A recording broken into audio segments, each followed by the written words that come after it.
king had more affected the Duke of Albany than Cornwall. It did always seem so to us, but now in the division of the kingdom, it appears not which of the dukes he values most. Is not this your son, my lord? His breeding, sir, hath been at my charge. I have so often blushed to acknowledge him that now I'm raised to it. I cannot conceive you. Well, sir, this young fellow's mother could. Whereupon she grew round-wombed and had indeed a son for her cradle, ere she had a husband for her bed. Do you smell a fault? I cannot wish the fault undone, the issue of it being so proper. But I have a son, sir, by order of law, some year elder than this, who is yet no dearer in my account. Though this knave came something saucily into the world before he was called for, yet was his mother fair, and there was good sport in his making. And the horses must be acknowledged. Do you know this noble gentleman, Edmund? No, my lord. My lord of Kent. Remember him hereafter as my honorable friend. My services to your lordship. I must love you and sue to know you better. Sir, I shall study deserving. He hath been abroad 9 years, and will away again. The king is coming.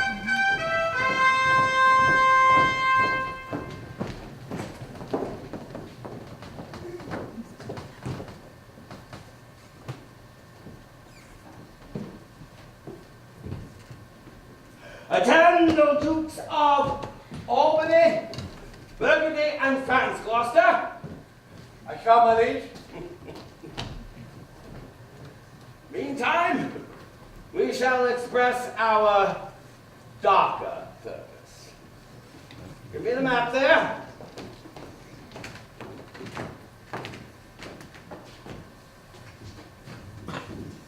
Know that in 3 we have divided our kingdom, and 'tis our fast intent to shake all cares and business from our age, conferring them on younger strains, while we unburdened crawl toward death.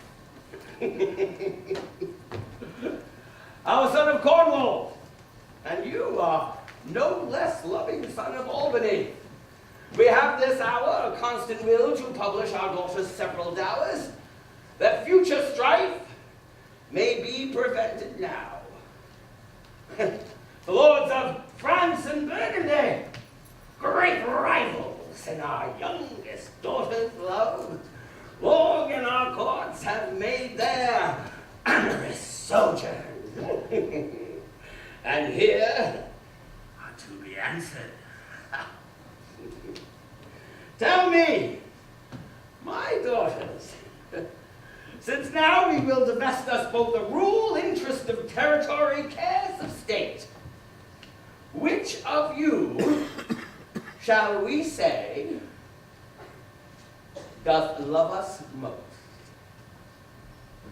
That we our largest bounty may extend, where nature doth with merit challenge. Goneril, our eldest born, speak first. Sir, I love you more than words can wield the matter. Dearer than eyesight, space, and liberty, beyond what can be valued, rich or rare. No less than life, with grace, health, beauty, honor. As much as child e'er loved or father found. A love that makes breath poor and speech unable. Beyond all manner of so much I love you.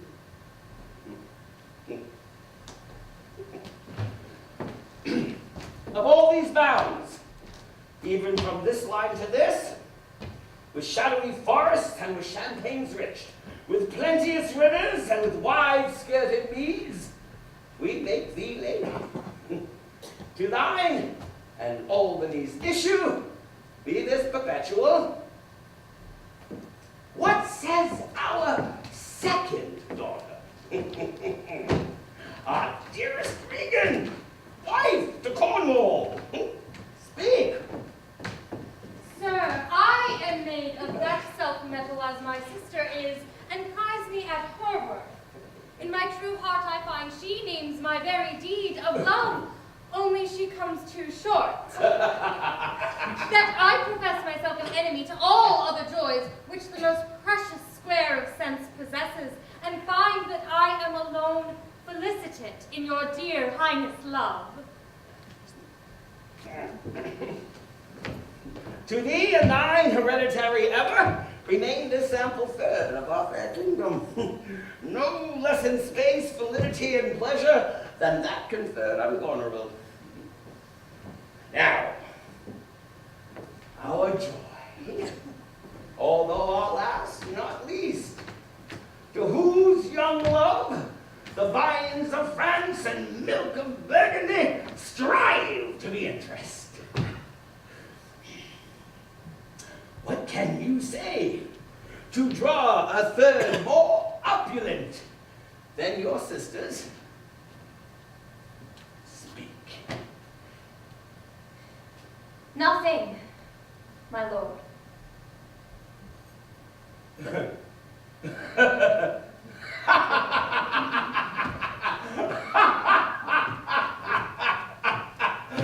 Nothing?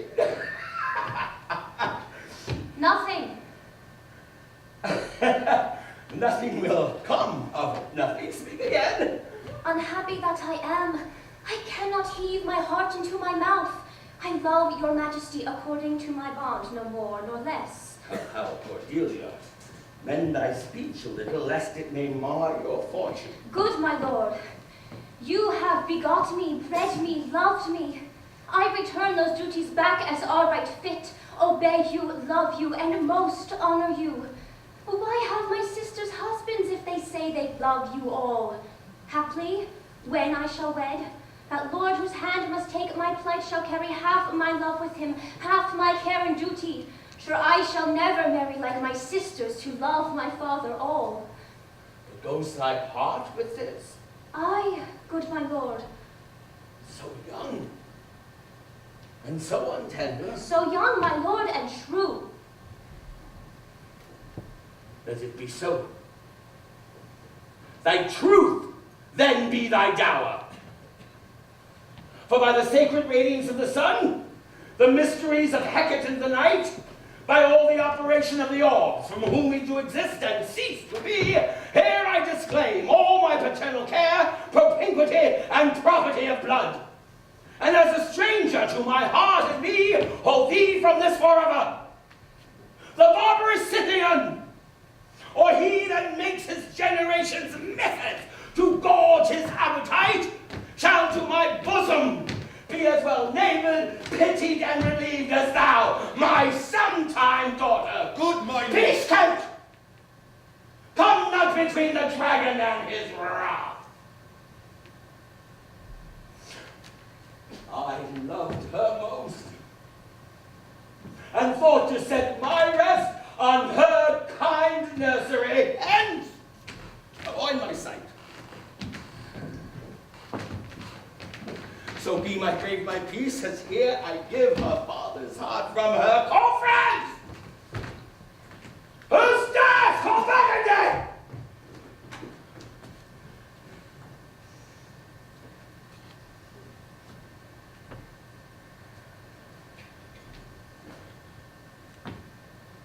Cornwall and Albany.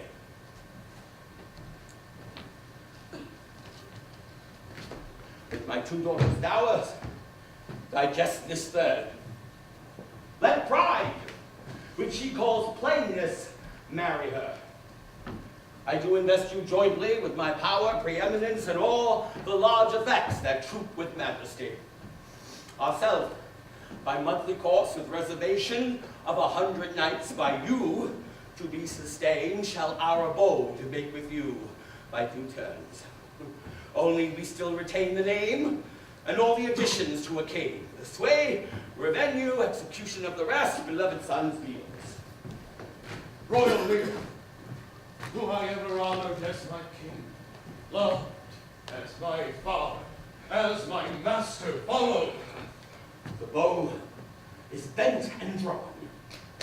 Make from the shaft.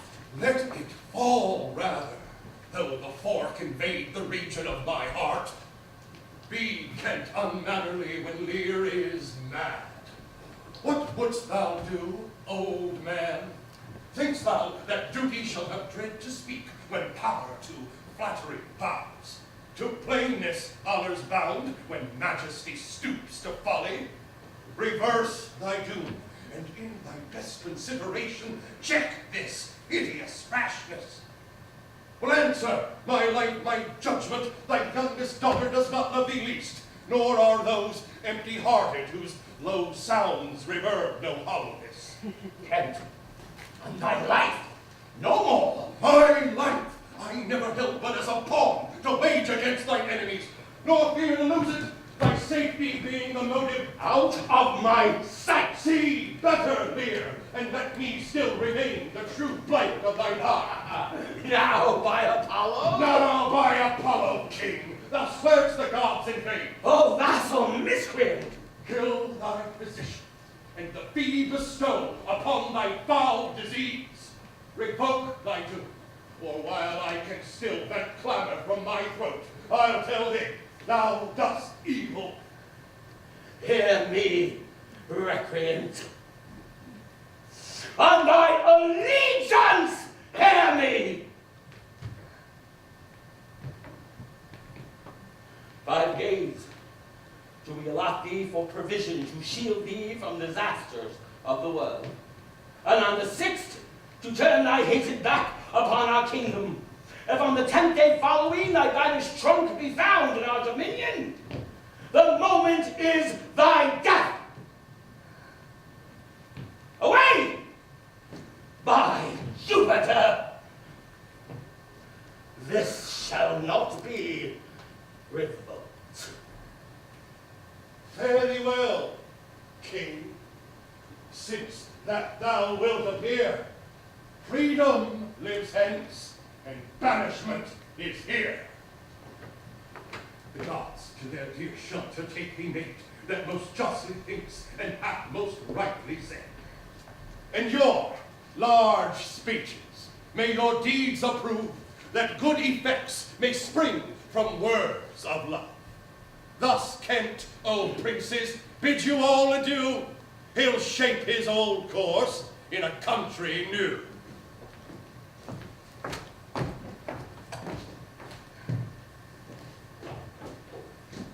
Here's France and Burgundy, my noble lord.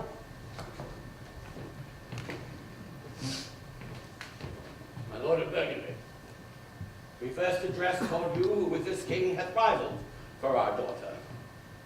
What in the least will you require in present hour with her, or cease your quest of love? Most royal majesty, I crave no more than what your highness offered, nor will you tender less. Right, noble Burgundy. When she was dear to us, we did hold her so, but now her price is fallen. Sir, there she stands. She's there, and she is yours. I know no answer. Will you, with those infirmities she owes, unfriended, new adopted to our hate, dowered with our curse, and strangered with our oath, take her or leave her? Pardon me, royal sir. Election makes not up on such conditions. Then leave her, sir. For by the power that made me, I tell you all her wealth. For you, great king, I would not from your love make such a stray to match you where I hate. Therefore, beseech you to avert your liking a more worthier way than on a wretch, whom nature is ashamed almost to acknowledge hers. This is most strange, that she that even but now was your best object, the argument of your praise, all of your age, the best, most dearest, should in this trice of time commit a thing so monstrous, to decide by so many folds of favor. I yet beseech your majesty, before I want that glib and oily art, to speak and purpose not, since what I well intend, I'll do it before I speak. That you make known it is no vicious blot, murder, or foulness, no unchaste action or dishonored step that have deprived me of your grace and favor, but even for want of that for which I am a richer, a still soliciting eye in such a tongue as I am glad I have not, though not to have it lost me in your liking. Better thou hast not been born, than not to have pleased me better. Is it but this, a tardiness in nature, which often leaves the history unspoke that it intends to do? My lord of Burgundy, what say you to the lady? Love's not love when it is mingled with regards that stand aloof from the entire point. Will you have her? She is herself a dowry. Royal Lear, give but that portion which yourself proposed, and here I take Cordelia by the hand, Duchess of Burgundy.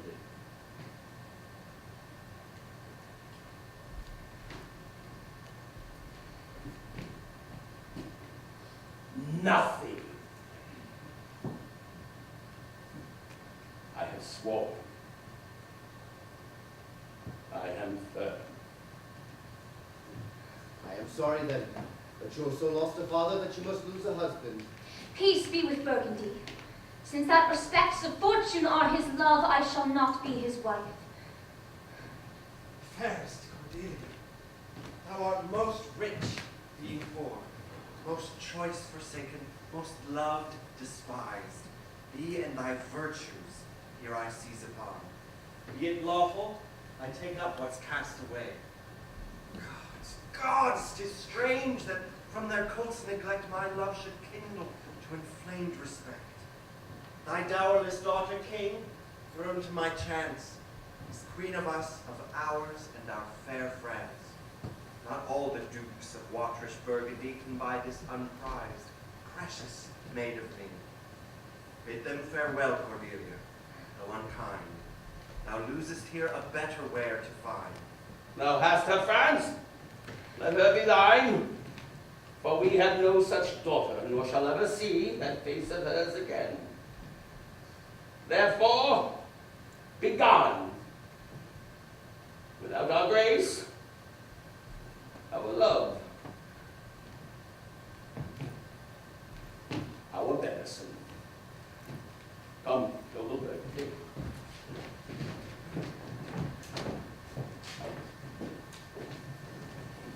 Bid farewell to your sisters.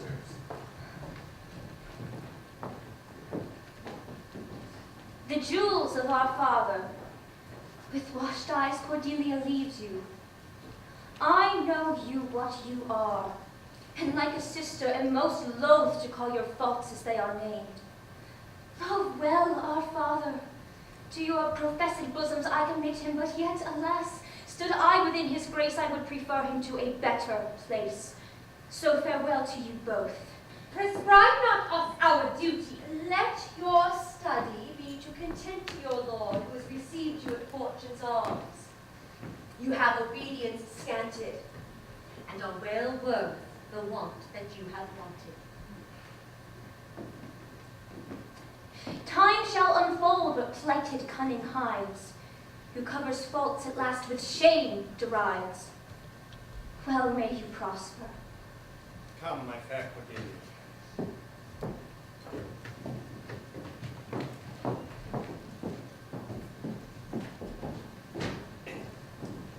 Sister, it is not little I have to say about what most nearly appertains to us both. I think our father will hence tonight. That's most certain, and with you. Next month with us. You see how full of changes his age is. The observation we have made of it hath not been little. He has always loved our sister most, and now with poor judgment he has cast her off, appears too grossly. 'Tis the infirmity of his age, yet he hath ever but slenderly known himself. The best and soundest of his times hath been but rash. Must we look then to receive from his age not alone the imperfections of long and graft conditions, but therewithal the unruly waywardness that infirm and choleric years bring with them? Such unconstant starts are we like to have from him as this of Kent's banishment. Pray you, let's hit together. If our father carry authority with such disposition as he bears, this last surrender of his will not offend us. We shall further think on. We must do something, and in the heat.